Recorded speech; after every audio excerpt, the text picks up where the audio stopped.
Hello friends, कैसे हैं आप सभी लोग। मैं सुनील कुमार स्वागत करता हूं आपके अपने चैनल क्रैकर जीएस एकेडमी में।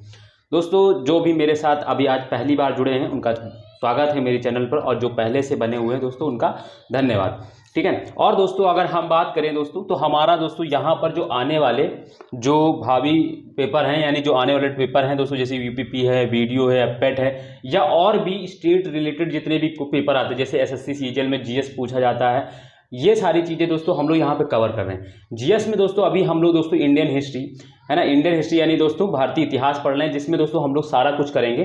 क्या क्या पढ़ेंगे तो दोस्तों, जैसे प्राचीन इतिहास पढ़ेंगे, मध्यकालीन इतिहास पढ़ेंगे, और दोस्तों आधुनिक इतिहास पढ़ेंगे। ठीक है। जो पेपर से जहाँ से क्वेश्चन बन सकते हैं वो सारे टॉपिक्स हम लोग यहाँ करेंगे। अभी दोस्तों हम लोग प्राचीन इतिहास में दोस्तों वैदिक काल पढ़ रहे हैं, जिसमें दोस्तों हमारी आज दूसरी क्लास है ना।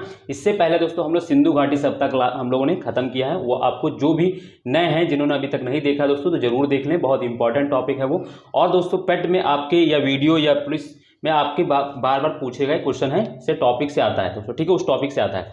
तो इस चीज़ को आपको ध्यान रखेंगे कि हम लोग क्या कर रहे हैं। ठीक है।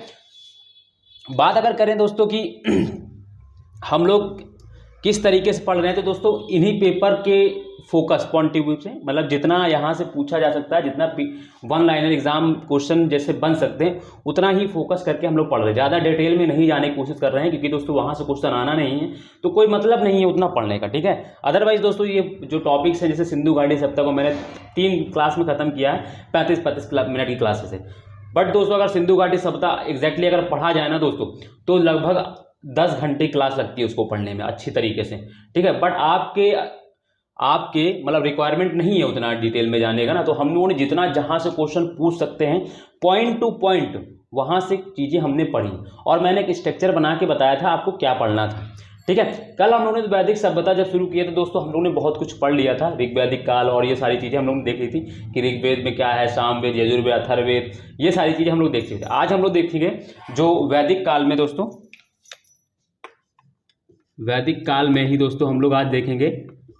ठीक है। कल की क्लास देख लीजिएगा दोस्तों, पीछे की मैं रिपीट करूंगा दोस्तों, तो टाइम लगेगा फिर से, तो आप जो भी नए हैं वो पीछे क्लास देख लेंगे, सारी चीज़ें मिल जाएंगी आपको।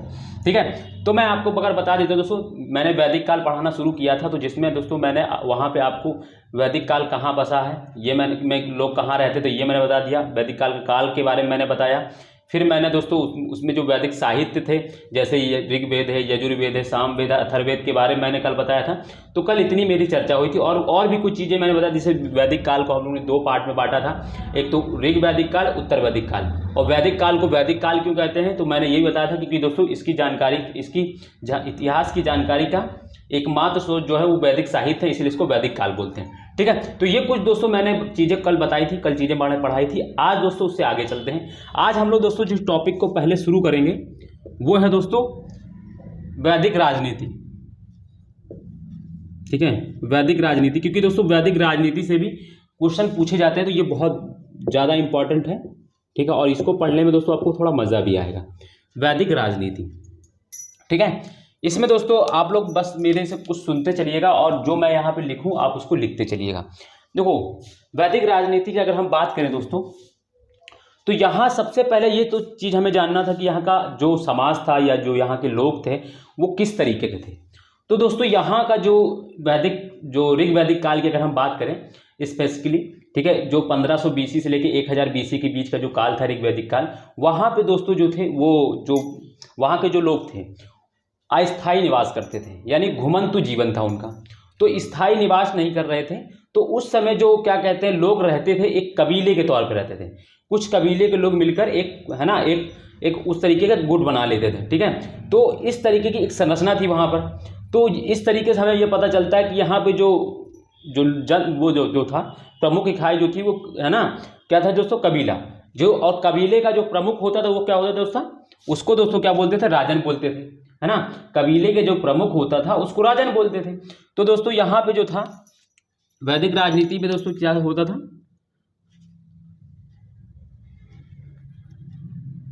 जो यहाँ पे और कबीले के जो जन उसको जन बोलते थे। ठीक है। इस लोग कबीले के सदस्य होते थे, कबीले के सदस्य होते थे। ठीक है। और एक चीज़ यहाँ पे ये भी जान लो कि जैसे जो कबीला था, ठीक है, वो वहाँ के लोगों के, जैसे कोई वंश है, जब भरत वंशी है तो उसका भरत कबीला हो गया, कुरुवंशी है तो कुरु कबीला हो गया, तुरुवंशी तुर्वश्य वंशी है तो तुर्वश्य कबीला हो गया। तो इस तरीके से उनके वंश के नाम पर दोस्तों क्या था, कबीले का नाम रखा जाता था। तो यहाँ लोग कबीले के सदस्य होते थे, यानी एक ही वंश के लोग या एक ही जो जिस कबीले में लोग रहते थे वो उसी एक ही वंश के लोग रहते थे, ठीक है। इस तरीके से ये जान लो, ठीक है। और इसका जो प्रमुख होता था उसको दोस्तों क्या बोलते थे, राजन बोलते थे। राजन शब्द का यूज हुआ है, राजन या जनस गोपा, क्योंकि दोस्तों जो जन का जो पर्यायवाची होता है वो कबीला है ना, जन जो होता था वो कबीले होते थे। राजन या उसको जनस गोपिया भी बोलते थे, जनस गोपा, ठीक है, राजा होता था। और यहाँ पे दोस्तों जो राजा था, राजा के वैसे अधिकार नहीं थे जैसे दोस्तों आगे हम उत्तर वैदिक काल में देखेंगे या 6ठी शताब्दी ईसा पूर्व में देखेंगे या मौर्य कालीन देखेंगे, या आगे हम लोग जैसे अधिकार देखते हैं वैसे राजा के पास यहाँ पे अधिकार नहीं थी। राजा यहाँ जो था सबकी सहमति से राजा बनता था। यहाँ राजा का जो पद था वो वंशानुगत नहीं था। हालांकि उत्तर वैदिक काल में जब हम जाते हैं तो राजा का जो पद होता है वो वंशानुगत हो जाता है, बट यहाँ पे ऋग वैदिक काल में दोस्तों क्या होता है, इसका पद वंशानुगत नहीं होता है, ठीक है। राजा का पद वंशानुगत नहीं होता है और राजा जो है सर्वसत्ता सत्ता संपन्न नहीं होता। मतलब दोस्तों हर निर्णय लेने के लिए राजा स्वतंत्र नहीं था। जैसे आगे के काल में हम देखते हैं कि राजा जो है, जो राजा होते थे या सम्राट होते थे वो क्या होते थे दोस्तों, स्वच्छंद होते थे, यानी स्वेच्छाचारी होते थे और निरंकुश होते थे। कोई भी निर्णय लेने के लिए वो किसी से पूछताछ नहीं, हालांकि सलाह लेते थे बट सलाह लेकर भी वो उनकी सलाह को मानने के लिए बाध्य नहीं थे, है ना। वो न्यायपालिका, कार्यपालिका, विधायिका के प्रमुख होते थे, ठीक है। उनके ही निर्णय, उनका ही आदेश और उनका ही कानून माना जाता था, ठीक है। तो ये स्थिति तो बाद के काल की थी, बट यहाँ पे इनके पास ऐसा कुछ अधिकार नहीं था।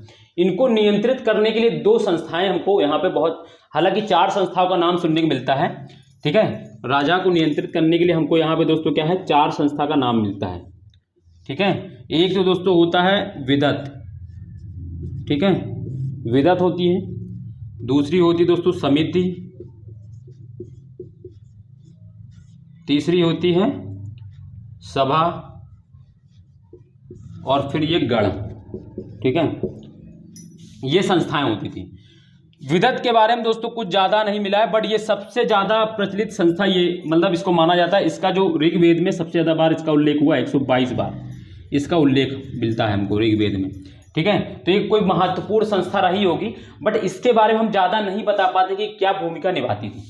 बट बहुत सारे इतिहासकार जो हैं वो बताते हैं कि ये जो है आज जैसे हमारी संसद है वैसी की कुछ संस्था रही होगी। जैसे हमारी संसद में क्या है, लोकसभा एवं राज्यसभा है, तो ऐसे ही दोस्तों क्या होगी, समिति जो विदत होती होगी कोई संस्था की तरह कार्य करती होगी, उसकी 2 है ना, ये राज्यसभा की तरह और ये लोकसभा की तरह काम कर, ये लोकसभा की तरह और ये राज्यसभा की तरह काम करते होंगे इसमें, ठीक है। तो इस तरीके से ये संस्था कुछ रही होगी। तो विदत को बहुत सारे इतिहासकार आज की संसद की तरह मानते हैं, बट ये जानना है कि यह सबसे ज़्यादा बार इसी संस्था का उल्लेख हुआ है, 122 बार, ठीक है। इसके बाद हम आते हैं समिति।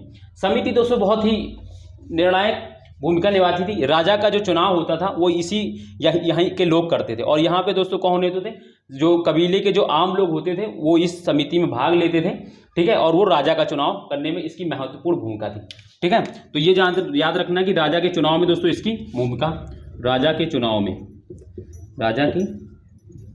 राजन शब्द यूज हुआ था, बट हम लिख दे रहे हैं, इसमें कोई दिक्कत नहीं है। राजा के चुनाव, ठीक है। और इसका जो उल्लेख है वो 9 बार आया है ऋग्वेद में, इसका उल्लेख 9 बार हुआ है, ठीक है। सभा जो है, सभा को माना जाता है कि कुलीन लोगों की संस्था थी। ये कुलीन लोगों की संस्था थी, ठीक है। ये कुलीन लोगों की संस्था थी और ये राजा को सलाह परामर्श देने के लिए होती थी ये संस्था, ठीक है। ये और इसका उल्लेख दोस्तों जो है वो 8 बार आया है ऋग्वेद में, इसका उल्लेख 8 बार। ये याद रखना है कि किसका 9 बार आया, किसका 8 बार, ठीक है। क्योंकि ये दोस्तों फैक्चुअल डाटा से क्वेश्चन डायरेक्ट पूछेंगे तो याद रखना। जनस गोपा गढ़ के बारे में दोस्तों ये नहीं पता चलता है ज़्यादा, इसके बारे में हमें इसके बारे में ज़्यादा नहीं पता चलता है। तो 2 संस्थाओं को आपको याद रखना है ज़्यादातर से, ये, और इसके बारे में ये याद रखना है कि ये 122 बार इसका उल्लेख, सबसे ज़्यादा बार इसी का उल्लेख आया, ठीक है। तो ये इसके बारे में आपको कुछ पता होना चाहिए था। तो ये हमारी दोस्तों कुछ राजनीतिक संरचना थी, ठीक है। राजा को दोस्तों किस आधार पर राजा बनाया जाता था, तो मैं बताता हूँ दोस्तों। राजा जो होता था दोस्तों क्या होता था, कि जैसे कोई राजा है तो राजा के बाद दोस्तों ऐसा नहीं कि राजा, वहाँ के लोग क्या करते थे, अगर राजा अच्छा कार्य कर रहा है, राजा प्रजा की सुरक्षा करने में दोस्तों, प्रजा जैसी कोई संकल्पना थी नहीं, वो अपने कबीले की अगर सुरक्षा करने में अगर नाकाम हो जाता है या राजा कुछ वैसा व्यवहार करता है तो जो समिति के लोग हैं या जो कबीले के लोग हैं वो उसको निष्कासित भी कर सकते थे, उसकी हत्या भी कर सकते थे। ठीक है, राजा को, अब राजा का ओहदा बड़ा करने के लिए ये लोग क्या होते थे, जो कबीले के लोग होते थे वहाँ के लोग, वो क्या करते थे, राजा को बलि देते थे। बलि का मतलब यहाँ दोस्तों वो नर बलि या जैसे जानवरों की बलि जैसी नहीं, बलि मतलब दोस्तों यहाँ एक प्रकार का कर होता था, बट ये कर दोस्तों जो है तो स्वैच्छिक था। लोग अपनी इच्छा से जैसे कुछ अन्न है या कुछ और भी चीज़ें हैं वो राजा को दिया करते थे, राजा को भेंट देते, ये भेंट के हिसाब से था बलि। ठीक है, तो बलि जैसी एक हमको कर जैसी एक व्यवस्था भी वहाँ दिखाई पड़ती, बट ये कर जो था स्थायी नहीं था। मैं फिर से बता देता हूँ, ये स्वैच्छिक था। लोगों के पास अगर होता था कुछ अन्न के फॉर्म में या कुछ सोने या कुछ भी कैसे भी फॉर्म में होता था, कुछ भी दे सकते थे, है ना, जो अपनी स्वेच्छा से ये देना चाहें, तो वो इस तरीके की हमें चीज़ें वहाँ पे दिखाई पड़ती हैं। तो ये कुछ राजनीतिक स्ट्रक्चर था जहाँ से क्वेश्चन कुछ हमको मिल सकते हैं इन पेपर में। हालांकि इनमें बहुत डिटेल से पढ़ा जाता है चीज़ों को, बट यहाँ तक जो इस पेपर के अकॉर्डिंग या इन पेपरों के अकॉर्डिंग दोस्तों यहाँ से बाहर आकर क्वेश्चन नहीं पूछा जाएगा। ठीक है, तो ये हमारा कुछ वैदिक राजनीतिक बारे में। अब मैं आपको दोस्तों उत्तर वैदिक काल की राजनीति के बारे में थोड़ा बता देता हूँ। ये तो ऋग वैदिक काल की राजनीति। उत्तर वैदिक काल की राजनीति मैंने बताया दोस्तों, राजा क्या होता था, यहाँ पे वंशानुगत हो गया था। ठीक है, उसका रीजन ये था कि दोस्तों यहाँ पे जो था कृषि का, दोस्तों देखो वैदिक काल की जो समाज था वो दोस्तों पशुपालन आधारित था। ठीक है, पशुपालन आधारित था, तो इसके वजह से दोस्तों क्या था कि यहाँ पे हम लोग कृषि का उत्पादन कृषि होती थी, ऐसा नहीं कि कृषि नहीं होती थी, बट बहुत कम मात्रा में कृषि होती थी। उतना ही कृषि होती थी जितना दोस्तों समाज के लिए या यहाँ के लोगों को जरूरी, उत्पादन के लिए जरूरी था। बट जब हम जैसे जैसे उत्तर वैदिक काल में आते हैं तो ये लोग क्या करते हैं, एक तो इनका प्रसार हो जाता है, ये सप्त सिंधु प्रदेश से होकर दोस्तों ये कहाँ पहुँच जाते हैं, ये पटना बिहार अंग असम के एरिया तक थोड़ा है ना, यानी दोस्तों बिहार तक के एरिया में ये लोग विस्तारित हो जाते हैं धीरे धीरे। ठीक है, मध्य गंगा घाटी की ओर ये लोग विस्थापित होते हैं। तो इससे क्या होता है, इनके एक तो विस्तार क्षेत्र बढ़ जाता है, क्षेत्र बढ़ने की वजह से दोस्तों क्या होता है, फिर दूसरी बार ये पशुपालन छोड़ के उत्तर वैदिक काल में धीरे धीरे आते हैं, ये कृषि पर स्थायी निवास करने लगते हैं। स्थायी निवास करते हैं तो दोस्तों ये कृषि करने लगते हैं, और कृषि क्या होती है दोस्तों, अधिशेष होने लगते हैं। जब दोस्तों क्या होगा, मैंने क्या बताया था पिछली क्लास में, मैंने बताया था कि जब तक कृषि उतनी ही पैदा करते थे जितनी जीवन के लिए जरूरी थी, तब तक हमें संपदा नामक कोई भी चीज़ के नाम नहीं मिलता है, मतलब संपदा जैसी कोई हमको वस्तु या कोई चीज़ें नहीं दिखती। बट जैसे ही कृषि का अधिशेष हुआ वैसे ही धन संपदा जैसी हमें चीज़ें दिखाई पड़ती। उत्तर वैदिक काल में क्षेत्र का प्रसार हुआ, कृषि, इन्होंने स्थायी रूप से कृषि करना प्रारंभ कर दिया। इसके बाद दोस्तों क्या हुआ, अधिशेष उत्पादन हो गया। तो वही जो अधिशेष मतलब क्या है, आवश्यकता से अधिक उत्पादन करने लगे, तो जो आवश्यकता से अधिक जो उत्पादन था वही हमारी बाद में संपत्ति बनी। उसी संपत्ति को दोस्तों क्या किया, राजा ने क्या कर दिया दोस्तों, धीरे धीरे अपने पद को मजबूत करना शुरू किया। पद को मजबूत कैसे दोस्तों, इन्होंने धीरे धीरे क्या किया, अपने पहले प्रशासनिक स्ट्रक्चर बनाया, धीरे धीरे एक स्थायी सेना बनाई। और यहाँ पे क्या होता था, देखो वैदिक काल में इनकी कोई स्थायी सेना भी नहीं होती थी, युद्ध के समय गांव कबीले के लोग ही युद्ध करने जाते थे। ठीक है, इनकी कोई स्थायी सेना भी नहीं थी, और इसके बाद ये फिर अपना काम करते थे। बट उत्तर वैदिक काल में आते आते ये क्या हुआ दोस्तों कि इनकी जो एक स्थायी सेना बनने लगी, उतनी ताकतवर सेना नहीं थी बट एक स्थायी सेना बनने लगी। स्थायी सेना बनने से क्या हुआ दोस्तों, इन्होंने जो कर जो स्वैच्छिक था इन्होंने क्या कर दिया, स्थायी कर दिया। अब उसके पीछे दोस्तों जब अगर हम उत्तर वैदिक काल या वैदिक काल को जब हम उसकी जो राजत्व के सिद्धांत को पढ़ेंगे, तो जैसे राजा की उत्पत्ति कैसे हुई, तो इसके पीछे दो सिद्धांत आते हैं, एक तो देवीय सिद्धांत है, एक तो सामाजिक समझौता का सिद्धांत है। तो ये अलग टॉपिक है, ये थोड़ा डिटेल्स है, उसको हम लोग नहीं पढ़ेंगे। ठीक है, बट हम अगर सीधे मान लें दोस्तों, जो हम लोग देखते आ रहे हैं, तो क्या हुआ, एग्रीकल्चर सरप्लस हुआ। सरप्लस एग्रीकल्चर ने दोस्तों क्या हुआ, जो संपत्ति का को बढ़ावा दिया। तो संपत्ति ने दोस्तों क्या हुआ, राजा ने धीरे धीरे धन का अर्जन अपने पास, और जो पहले स्वैच्छिक रूप से जो कर देते थे उसको स्थायी कर दिया। और जब स्थायी कर दिया तो दोस्तों धीरे धीरे क्या हुआ, राजा की स्थिति जो हो मजबूत होते चली गई। भाई क्या होगा, मान लो हम 5 लोग समान हैं, हम पांचों में से दोस्तों एक लोगों को बहुत सारा धन प्राप्त हो जाए, तो हम क्या होंगे दोस्तों, अब 4 से तो हम अलग हो जाएंगे ना। हम मान लो 5 दोस्त हैं, उस 5 दोस्त में मान लो हमें खूब संपदा मिलती जा रही है, धीरे धीरे उनसे हम थोड़ा थोड़ा करके संपदा देते जा रहे हैं, तो एक स्थिति ऐसी होगी कि हम उनसे असमान हो जाएंगे। तो वही स्थिति हुई। राजा दोस्तों जहाँ था वो प्रजा और राजा पहले एक ही जैसी थी, बट जैसे जैसे उसके पास धन का केंद्रण होता गया या कर जैसे जैसे उसने स्थायी कर दिया, वो क्या हुआ, समानों में असमान हो गया। और जो समानों में असमान होता है वही राजा कहलाता है, वही श्रेष्ठ कहलाता है, वही बड़ा कहलाता है ना। तो ये सारी चीज़ें हैं। अब जैसे हमारे यहाँ मुकेश अंबानी राजा समझ लो उनको, राजा तो हाल के नहीं कह सकते, बट दोस्तों वो क्या है, समानों में असमान है। यानी वो दोस्तों उनके पास संपदा इतनी ज़्यादा है कि वो चाहे तो एक देश को आराम से चला सकते हैं। ठीक है, तो ये सारी चीज़ें कुछ ऐसी हैं। ठीक है, तो ये मैंने कुछ आपको उत्तर वैदिक काल और वैदिक काल की एक अंडरस्टैंडिंग दे दी है। हालांकि देखो पेपर में ये सारी चीज़ें नहीं पूछी, पेपर में जो मैंने अभी यहाँ बताई बस वो चीज़ें जो हैं आपके अंडरस्टैंडिंग डेवलपमेंट के लिए। हालांकि कभी भविष्य में अगर मुझे डिटेल से ये सब चीज़ें पढ़ाने को मिली तो दोस्तों मैं अब और खुल के बोलूँगा। यहाँ खुल के इसलिए नहीं बोलता क्योंकि दोस्तों टाइम की पाबंदी है, दूसरा सिलेबस ज़्यादा बड़ा नहीं पढ़ाना करना है, नहीं तो क्या होगा दोस्तों फिर आपका टाइम नहीं अच्छे से मैनेज कर पाएंगे। तो इसी वजह से मैं थोड़ा अपने आप को बांध के रखता हूँ कि ज़्यादा मैं फ्लो में कुछ ज़्यादा ना पढ़ाने लगूँ या बताने लगूँ जिससे टाइम आपका लगे। ठीक है, वरना मुझे ये सब दोस्तों पढ़ाने में बहुत मज़ा आता है, फिर भी मैं ना चाह के भी दोस्तों आप लोगों को बता ही देता हूँ कुछ ना कुछ एक्स्ट्रा। तो ये दोस्तों वैदिक राजनीति के बारे में कुछ आपको आइडिया हुआ। ठीक है, अब दोस्तों हम बात करते हैं वैदिक समाज, थोड़ी सी इसके बारे में भी हम बात करेंगे। हालांकि इससे क्वेश्चन ना के बराबर आने की संभावना है, बट मैं फिर भी आपको इसके बारे में बताऊंगा वैदिक समाज, क्योंकि दोस्तों इसके बारे में दोस्तों आपको जानना बहुत ज़रूर होता है। हर एक वो स्टूडेंट को जो पढ़ाई कर रहा है उसको वैदिक समाज के बारे में बहुत ज़्यादा जानने की जरूरत होती है।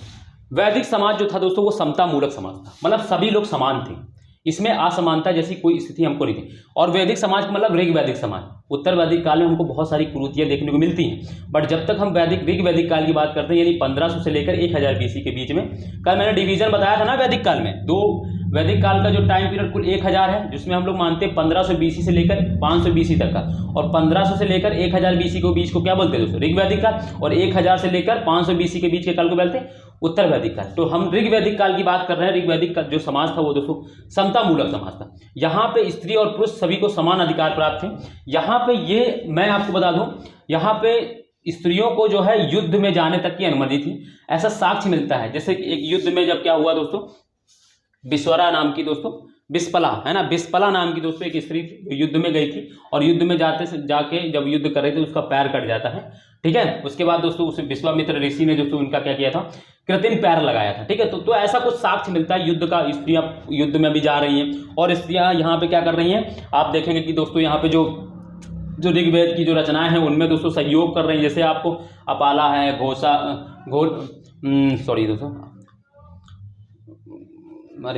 बिस्पला है ना, बिस्वरा है, और घोषा है, अरे यार नाम मुझे भूल जा रहा, लोपामुद्रा है ना।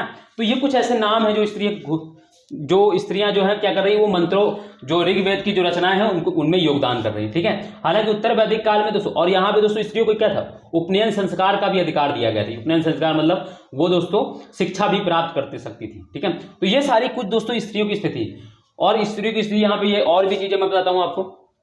यहाँ पे स्त्रियां को दोस्तों बाल विवाह नहीं होता था, बाल विवाह का मेरे को कहीं भी प्रमाण नहीं मिलता था। जब स्त्रियां बालिक हो जाती थी तब वो अपनी इच्छा से स्वयंवर का चुनाव, मतलब स्वयंवर जैसी कोई चीज़ तो नहीं मिलती, बट मुझे ऐसा लगता है कि वो लोग स्वयंवर जैसी कुछ संस्था रखते होंगे या स्वयं से अपने वर का चुनाव करते होंगे। ठीक है, और यहाँ पे दोस्तों बहुपति विवाह का भी उल्लेख मिलता है, बहुपत्नी विवाह का नहीं, बहुपति विवाह। जैसे कि अगर हम बात करें कि जो महाभारत में जो वो थी द्रौपदी है ना, द्रौपदी क्या थी, उनके 5 पति थे, यानी उन्होंने क्या किया था, बहुपति विवाह किया था। ठीक है, 5 पति थे ना दोस्तों, तो ये क्या किस चीज़ का साक्ष्य मिल रहा है, तो ये हमें बहुपति विवाह का साक्ष्य मिल रहा है। इसी तरह दोस्तों क्या था कि यहाँ पे नियोग प्रथा का उल्लेख मिलता है। नियोग प्रथा क्या होती है मैं बताता हूँ।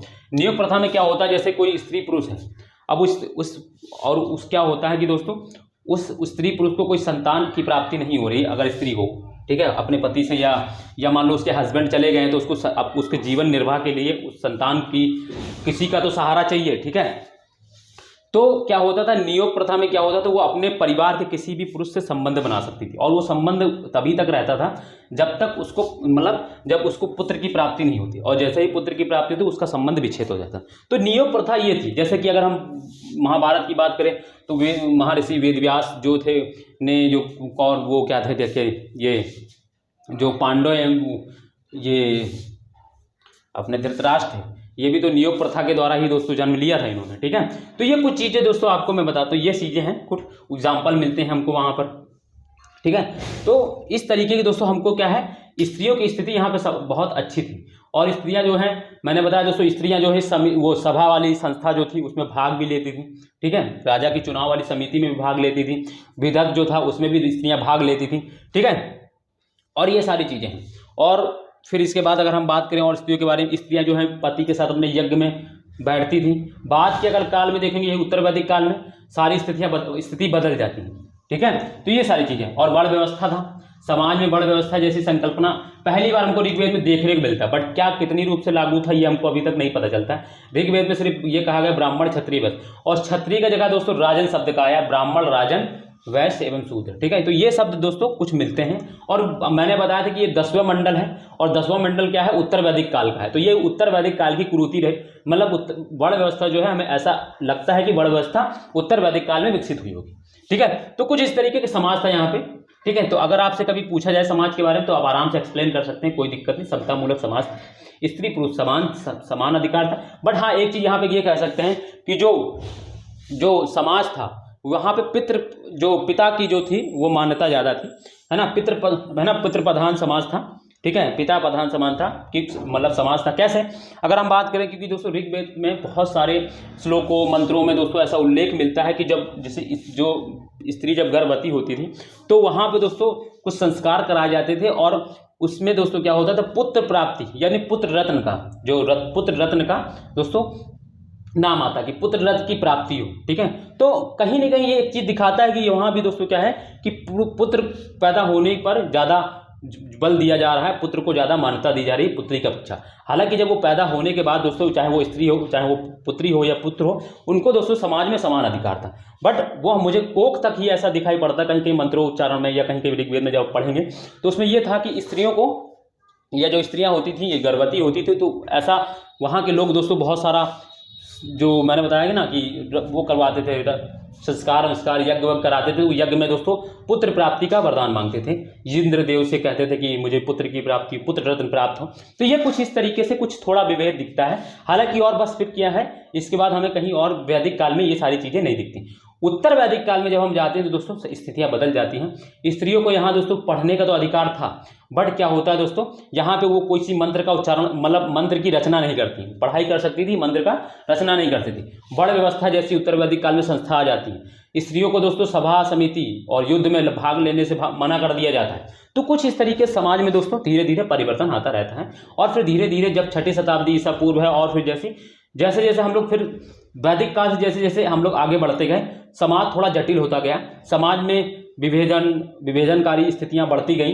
लोग धन संपदा जैसे जैसे बढ़ा, लोगों में पैसा के इकट्ठा करने, केंद्रीकरण, धन का केंद्रीकरण की वजह से दोस्तों क्या हुआ, समाज कई तबकों में बढ़ गया। धीरे धीरे फिर हमारे समाज में बहुत सारी कुरीतियां आ गई, जो आज तक हम लोग देखते आ रहे हैं, ठीक है। तो ये सारी चीजें, तो ये हमने कुछ समाज के बारे में आपको बता दिया। समाज की बात दोस्तों हम बात करते हैं इसकी अर्थव्यवस्था। वैदिक कालीन अर्थव्यवस्था कैसी थी, तो मैंने आपको इस यहाँ पे कुछ चीजें तो बता ही दी हैं, समाज में ही बताते थे और राजनीति में। अर्थव्यवस्था, वैदिक अर्थव्यवस्था,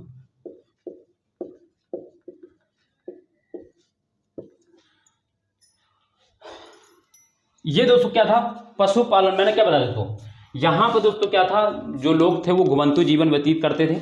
तो घुमंतु जीवन व्यतीत करने की वजह से दोस्तों क्या था कि यहाँ पे जो है पशुपालन था, पर जो इनका मुख्य व्यवसाय था वो पशुपालन था, और कृषि गौण अवस्था में थी, ठीक है। कृषि का हमको बहुत कम उल्लेख मिलता है।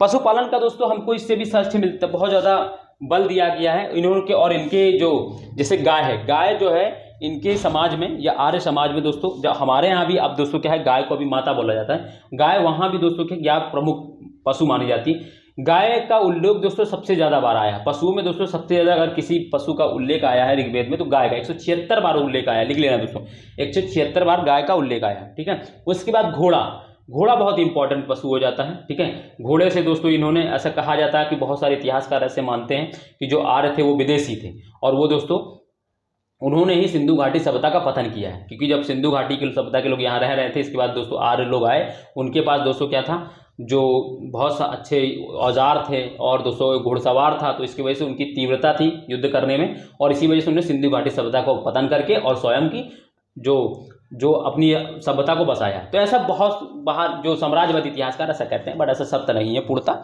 ठीक है। तो ये सारी चीज़ें हैं। तो मैंने क्या बता रहा था, हाँ, कि गाय का बहुत ज़्यादा महत्वपूर्ण है। गाय को दोस्तों यहाँ पे अघन्या बोला गया है। क्या बोला गया है? अघन्या। इसको लिख लेना, गाय को अघन्या बोला गया है। अघन्या मतलब जिसे मारा ना जा सके, जिसे मारा ना जा सके, ठीक है, मारा ना जा सके, ठीक है। तो अघन्या जैसे जिसे मारा ना जा सके, ये शब्द का आया है। घोड़े का भी उल्लेख आया है। और मैंने बताया दोस्तों गाय के बारे में दोस्तों लिख लेना थोड़ा सा। गाय को अघन्या, ठीक है। इसके बाद इसका 176 बार इसका उल्लेख आया है ऋग्वेद में, ठीक है, सबसे ज़्यादा बार। इसके बाद दूसरा महत्वपूर्ण जो पशु है घोड़ा था, ठीक है, घोड़ा था। और गाय के नाम से ही दोस्तों आप देखेंगे कि ऋग्वैदिक काल में बहुत सारे, जैसे गविष्टि, युद्ध को दोस्तों वहाँ पे गविष्टि बोला जाता था, ठीक है। गाय की इतनी महत्ता थी कि यहाँ पे गाय के नाम से, गा शब्द से दोस्तों बहुत सारी चीजें आपको मिलेगी, जैसे गवष्टि, गवेशना, ठीक है। इसी तरह दुहिता, दुहिता मतलब क्या होता है? दुहिता मतलब पुत्री होती है। तो दुहिता शब्द कहाँ से आया? वो वही ऋग्वैदिक काल से आया, ठीक है। दुहिता मतलब जो दूध दोहने वाली, दूध को, गाय का दूध दोहने वाली को दुहिता, और वो क्या होती थी दोस्तों? उसको स्त्री, पुत्री बोलते थे। गवेष्टि है, गवेशना है, ठीक है, गोधली है, गोधूम है, ठीक है। इस तरीके से शब्द हमको मिलते हैं। गोधुली मतलब दोस्तों क्या है? गोधुली मतलब दोस्तों क्या है? शाम। गोधूम मतलब दोस्तों क्या है? गेहूं, ठीक। गवेष्टि मतलब क्या है दोस्तों? यज्ञ, है ना। गवेशना मतलब क्या है दोस्तों? गणना करना। तो ये दोस्तों क्या है, जो गाय से संबंधित कुछ शब्द मिलते हैं, इससे ये दोस्तों पता चलता है कि गाय की महत्ता थी।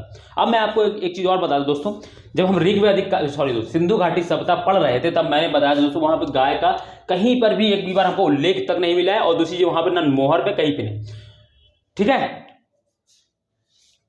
ठीक। और वहां पे बैल का बहुत ज्यादा मात्रा में। दूसरा सबसे महत्वपूर्ण पशु सिंधु घाटी सभ्यता में जो था वो बैल ही था। एक श्रृंगी पशु के बाद सबसे महत्वपूर्ण पशु जो था बैल ही था। बट हमको गाय की कहीं चर्चा नहीं होती। ये बहुत आश्चर्यजनक बात होती है। गाय, जो बैल होता है वो गाय का ही पुत्र होता है, ठीक है। और हमें गाय का कहीं साक्ष्य ना मिल रहा है दोस्तों, तो ये कुछ कहीं ना कहीं उस समाज को दर्शाता है। समाज को कैसे दर्शा रहा है? क्योंकि दोस्तों वो नगरीय सभ्यता थी, और नगरीय सभ्यता में व्यापार के लिए दोस्तों क्या होता था? बैल, आज पहले दोस्तों हमारे गाँव में क्या होते थे, आने जाने के लिए, जैसे कहीं दूर जाना हो तो बैल का हम इस्तेमाल करते थे। खेती करने के लिए हम बैल का इस्तेमाल करते थे। तो वो समाज था, नगरीय समाज था, और उस समाज में बैल की बहुत ज़्यादा महत्ता थी। तो इससे हमें ये पता चलता है कि समाज में जिस पशु की ज़्यादा महत्ता होती है, उसको दोस्तों वहाँ पे ज़्यादा प्रायोरिटी दी जाती है, उसको ज़्यादा वहाँ पे मान्यता दी जाती है। इसी तरीके से दोस्तों आज भी समाज में चीज़ें हैं, जैसे गाय को हम लोग माता बोलते हैं, तो ये हम लोग आर्य संस्कृति से सीखते हुए आए हैं, ठीक है। तो ये कुछ चीज़ें हैं वैदिक अर्थव्यवस्था के बारे में, ठीक है। और यहाँ पर मैंने बताया दोस्तों, ये इन जो थे, ये जैसे इनके यहाँ दोस्तों ज़्यादातर ये लोग दोस्तों क्या होता था, गेहूं के जो खील पाक होता था उसको पका के खाते थे। तो इस तरीके से कुछ अर्थव्यवस्था के बारे में आपको जानना था, ठीक है। मैं थोड़ा थोड़ा आपको बता रहा हूँ कि दोस्तों जहाँ से आपको थोड़ी अंडरस्टैंडिंग हो जाए, आप टॉपिक को अच्छे से समझ पाए, ठीक है। तो ये सारी चीज़ें। इसके बाद दोस्तों हम बात करते हैं वैदिक धर्म की। आप देखो, मैंने अघन्या के बारे, गाय के बारे में बताया, तो आपको लिख लेना था ये, ठीक है। सुनना तो है ही, और इसको लिखना, क्योंकि दोस्तों इनमें कुछ फैक्चुअल चीजें बहुत कम है, और जो हैं वो मैं लिखा दे रहा हूं आपको। इसके बाद दोस्तों हम बात करते हैं वैदिक धर्म। वैदिक धर्म दोस्तों पूरी तरीके से प्रकृति पर निर्भर धर्म था। यानी वहां पे दोस्तों जो देवताओं की जो पूजा होती थी वो प्रकृति पूजा होती थी। जैसे वो लोग इंद्र की पूजा करते, यहाँ पे सबसे महत्वपूर्ण जो देवता थे वो इंद्र थे। उनका सबसे 250 बार उल्लेख हुआ है, याद रखना। सबसे महत्वपूर्ण देवता, वैदिक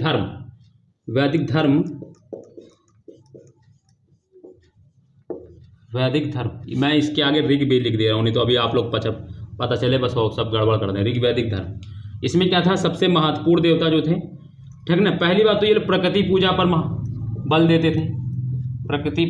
देते थे,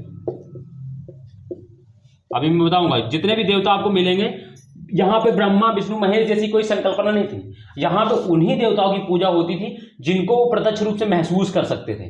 जैसे इंद्र को इसलिए महसूस करते क्योंकि उसको युद्ध का देवता मानते थे लोग, है ना। उसको वर्षा का देवता मानते थे। तो इसीलिए दोस्तों उसको सबसे महत्वपूर्ण पशु, मतलब सॉरी दोस्तों, पशु नहीं, वो देवता माना गया, ठीक है। सबसे महत्वपूर्ण देवता इंद्र को माना गया। तो उसका, और इंद्र, ठीक है, प्रकृति पूजा पर बल, इंद्र के बारे में याद रखना है आपको, सबसे महत्वपूर्ण देवता। दूसरी चीज 250 बार इसका ऋग्वेद में उल्लेख, ठीक है, 250 बार ऋग्वेद में उल्लेख, ठीक है, लिख लेना है।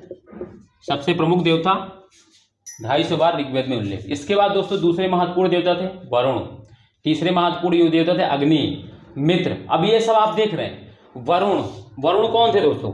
ये ऋत के देवता थे। आपको मैं अगर डिटेल में पढ़ाता तो मैं बताता कि ऋग्वैदिक समाज में दोस्तों क्या था कि जैसे जब हम लोग जो वरुण देवता थे वो ऋत के, नियम के देवता थे। यानी संसार की सृष्टि में दोस्तों आप जैसे हम मनुष्य हैं तो हम क्या है दोस्तों, हम समाज के जो प्रकृति के जो नियम है उनके अगर अकॉर्डिंग जाएंगे, उनके अगर विरुद्ध जाएंगे तो क्या होगा, वरुण देवता हमें दंडित करेंगे। ठीक है, तो इस तरीके से दोस्तों वरुण देवता जो थे वो ऋत के नियम मतलब ऋत के देवता थे, यानी नियम के देवता थे। ठीक है, इस तरह अग्नि तो दोस्तों आप जानते हैं अग्नि, और मित्र जो थे वो जो जैसे पड़ोसी आसपास के जो लोग थे उनका दोस्तों मित्र जो थे वो इंद्र के सहायक देवता थे। ठीक है, ये जान लो। फिर इसके बाद जैसे ऐसे हमको दोस्तों ध्योस देवता, जो देवताओं के पिता, ये याद रखना है आपको, कहीं बहुत कम लोग बताए होंगे, कहीं पढ़ा भी नहीं होगा। देवताओं के पिता जो थे वो ध्योस थे, देवताओं के पिता वो जो थे वो ध्योस थे, ध्योस। और माता जो थी वो अदिति, देवताओं की माता जो थी, देवताओं की माता, ठीक है, देवताओं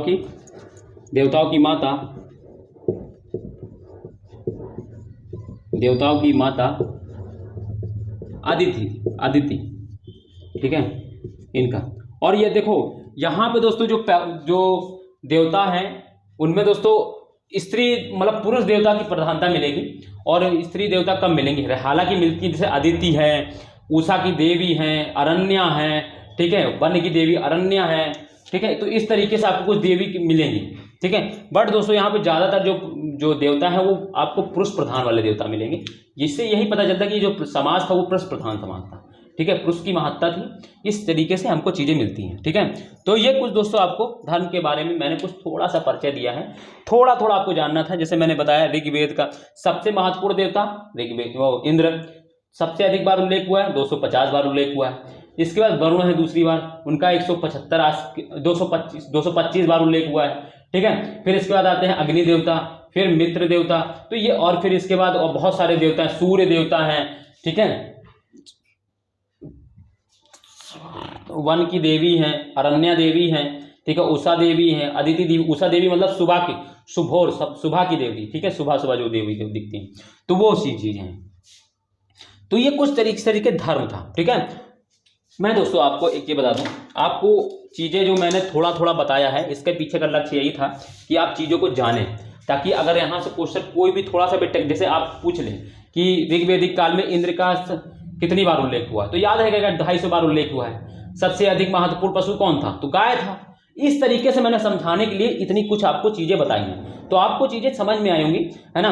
इंद्र को दोस्तों हलायुध देवता भी बोलते थे, हल को धारण करने वाला देवता भी बोलते थे, इसको वर्षा का देवता भी बोलते थे, इसको पुरंदर भी कहा गया है। सुनो, हाँ एक चीज और याद रखो, पुरंदर याद आ गया, वरना तो अभी तुम लोग भूल ही जाते हैं। इंद्र को दोस्तों पुरंदर मतलब दोस्तों किला को तोड़ने वाला, यानी दुर्ग। पुरंदर मतलब दुर्ग को तोड़ने वाला।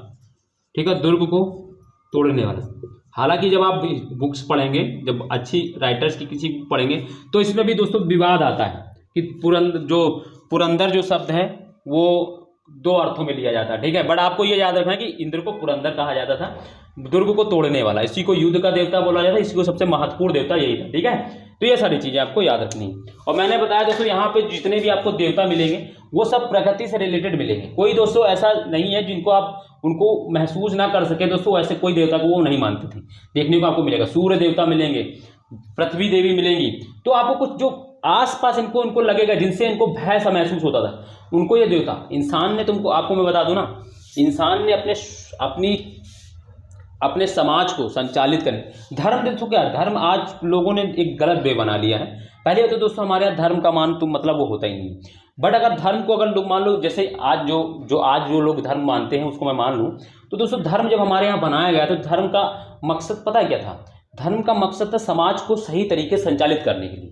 क्योंकि दोस्तों कोई देखो, जब तक हम ये नहीं बताएंगे कि आप अगर ये कर्म करेंगे, अगर बुरे कर्म करेंगे तो भगवान आपको दंडित करेगा, अगर इस तरीके से अगर हम लोगों ने इस तरीके का समाज नहीं गढ़ा होता या इस तरीके के धर्म को नहीं बताया होता, तो लोग क्या होता, लोग अच्छा बुरा को समझते ही नहीं। वो सोचते हम इस पृथ्वी में आए हैं तो ज़्यादा से ज़्यादा भोग विलास करते, ज़्यादा से ज़्यादा क्या करते, वो अत्याचार करते, ज़्यादा से ज़्यादा चीज़ों को अपने मतलब पूरी तरीके से समाज में एक तरीके से कह लो अराजकता फैल जाती। ठीक है। तो इंसान के मन में डर बैठाने के लिए कि अगर आप गलत काम करेंगे तो आपको भले ही इस जन्म यहाँ पे कुछ पृथ्वी पे कुछ दंड ना मिले, मगर आप जब ऊपर जाएंगे, जब आपकी मृत्यु होगी तो आपको वहाँ भगवान दंडित करेंगे। तो ये जो भगवान की जो संकल्पना है, इस वजह से दोस्तों हम लोगों ने बनाया है। और जैसे मंदिर जैसी संकल्पना की अगर हम बात करें तो दोस्तों क्या है, जैसे मंदिर जैसी संकल्पना को क्यों बनाया गया, मैं आपको थोड़ा सा बताता हूँ। हालांकि इसके बारे में बहुत कुछ चीज़ें हैं, बट मैं आपको एक छोटी सी कहानी बता दूँ। दोस्तों क्या होता है, जब मान लो हम लोग बहुत ज़्यादा अपने मन में बहुत ज़्यादा असंतुष्ट हो जाते हैं, या बहुत ज़्यादा फ्रस्ट्रेट हो जाते हैं, या सारी जगहों से हताशा हमको जब घेर लेती है, तो हमको एक पॉजिटिव एनर्जी चाहिए होती है। ठीक है। उस पॉजिटिव एनर्जी दोस्तों क्या है कि हमको फिर हमें क्या होता है दोस्तों, जब हम सारी जगहों से हार जाते हैं, या जब हमें लगता है कि अब हमारा कुछ नहीं होगा, तो हमारे अंदर से एक बिलीव आता है, एक बिलीव आता है कि हाँ गॉड हैं जो हमारे साथ बुरा नहीं होने देंगे। ठीक है। और जब हम मंदिर जाते हैं, तो मंदिर जब जाते हैं तो हमारे जो अंदर की जो आशंकाएं हैं, जो चीज़ें हैं, वहाँ की जो एनर्जी होती है, उससे क्या होती है, हमारे अंदर परिवर्तन आ जाता है। हमारे यहाँ कुछ समय के लिए दोस्तों क्या होता है, हमारे मन में शांति का भाव हो जाता है। तो वो जो शांति का भाव है, हमारे मन में से गलत ख्याल निकाल देता है। ठीक है। और मंदिर दोस्तों क्या है ना, अब लोगों ने मंदिर को एक धंधा बना लिया है। मंदिर दोस्तों लोगों के लिए दोस्तों एक तरीके से दोस्तों चिंतन मनन का स्थल था, है ना।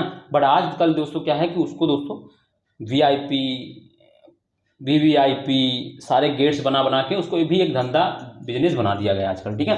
तो ये सारी कुछ चीज़ें हैं जो कभी दोस्तों मैं बताता रहा हूँ, आर्ट एंड कल्चर है, या कुछ जब ऐसी चीज़ें मुझे जब कभी आपको अच्छे से पढ़ाने डिटेल से पढ़ाऊंगा, तब ये सारी चीज़ें मैं बहुत डिटेल से बात करूंगा आपसे। बट अभी आप अपने टॉपिक करेंगे। ठीक है। तो ये दोस्तों कुछ चीज़ें थी आपको। इसके पतन के बारे में दोस्तों मैं नहीं पढ़ाऊंगा आपको, क्योंकि दोस्तों आपके पेपर में नहीं आने वाला है। जितना रिक्वायरमेंट थी उतना मैंने आपको बताया। ठीक है। तो ये सारी चीज़ें आपको याद रखनी है। ये आज की क्लास दोस्तों बहुत इंपॉर्टेंट थी। सिंधु घाटी सभ्यता का वैदिक सभ्यता को सही से समझने के लिए दोस्तों ये बहुत इंपॉर्टेंट था। ठीक है। इसलिए दोस्तों कल की जो थी वो दोस्तों पूरी तरह की फैक्चुअल थी, उसमें मैं थोड़ा खुल के नहीं बोला हूँ। बट आज की जो क्लास थी वो फैक्चुअल नहीं थी, वो थोड़ा डिटेल्स में थी, आपके काम आएगी आपके भविष्य में दोस्तों, आपके थिंकिंग थॉट डेवलप करने में बहुत ज़्यादा। क्यों दोस्तों दयानंद सरस्वती कहते हैं कि वेदों की ओर लौटो, उनका रीजन क्या था दोस्तों, वो इसी वजह दोस्तों बोलते थे कि वेदों की ओर लौटो। क्यों? कि तो वैदिक काल जो था वो दोस्तों हमारे यहाँ समतावादी समाज था। ठीक है। तो इस वजह से ये दोस्तों वैदिक काल बहुत इंपॉर्टेंट हो जाता है। ठीक है। तो चलिए हम दोस्तों यहीं तक रखते हैं दोस्तों। हाँ, और दोस्तों मैं आपसे एक बात कहूँगा जरूर कि दोस्तों जो मेरी वीडियो देख रहे हैं और जिन्होंने अभी तक लाइक नहीं किया है, कमेंट नहीं किया, तो दोस्तों सबसे पहले तो वो करें। और दूसरी चीज़ दोस्तों, जिन्होंने अभी तक चैनल को सब्सक्राइब नहीं किया है, चैनल को सब्सक्राइब कर लें। और दोस्तों वीडियो को जिन्होंने अभी तक शेयर नहीं किया है तो दोस्तों शेयर भी कर दें। ठीक है। शेयर कर दें। ठीक है। तो दूसरों को भेजें, अपने दोस्त यार जो भी हैं फैमिली में, और उनको बताएं दोस्तों। ठीक है। तो चीज़ें हमको और अच्छी लगेंगी, आपको और अच्छा समझ में आएगा। ठीक है। तो मैं आपको उम्मीद करता हूं कि दोस्तों मेरा सेशन आपको अच्छा लगा होगा। ठीक है। तो फिर चलिए दोस्तों, फिर हम कल मिलते हैं। बाय, जय हिंद दोस्तों।